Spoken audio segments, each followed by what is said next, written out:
पुण्याच्या एका कार्यक्रमाची निमंत्रण पत्रिका शेअर करत राष्ट्रवादीच्या शरद पवार गटाचे खासदार अमोल मिटकरी यांनी उपमुख्यमंत्री अजित पवार यांना टोला लगावला आहे। त्या निमंत्रण पत्रिकेत वेळ लिहिलेली नसल्याचे नमूद करत अमोल कोल्हेंनी घड्याळ बंद पडले की काय असा खोचक टोला लगावला आहे।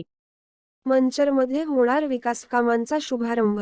आंबेगाव तालुक्यातील मंचर येथे विविध विकासकामांचा शुभारंभ करण्यात येणार आहे। उपमुख्यमंत्री देवेंद्र फडणवीस आणि अजित पवार यांच्या उपस्थितीत होणाऱ्या या कार्यक्रमाला अमोल कोल्हे देखील उपस्थित राहणार आहेत। त्या संदर्भात अमोल कोल्हे यांनी ट्विट केले आहे, तुतारी वाजवून स्वागत करायला विसरू नका। दरम्यान याच कार्यक्रमाची निमंत्रण पत्रिका ट्विट करत डॉक्टर अमोल कोल्हे यांनी अजित पवार यांच्यावर निशाणा साधला आहे। निमंत्रण मिळाले, परंतु निमंत्रण पत्रिकेत वेळ लिहिलेली नाही।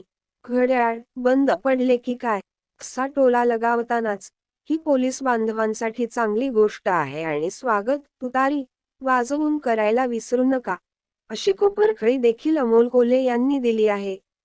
या उद्घाटन निमंत्रण पत्रिकेत अजित पवार आणि दिलीप वळसे पाटील यांचेही नाव आहे। अजित पवारांच्या भाषणाकडे सर्वांचे लक्ष।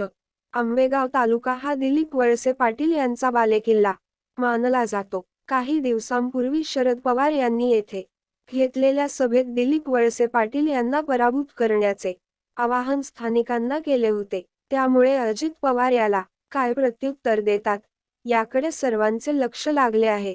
यावेळी काही जण अजित पवार यांच्या नेतृत्वाखालील राष्ट्रवादी काँग्रेसमध्ये प्रवेश करण्याची शक्यता आहे।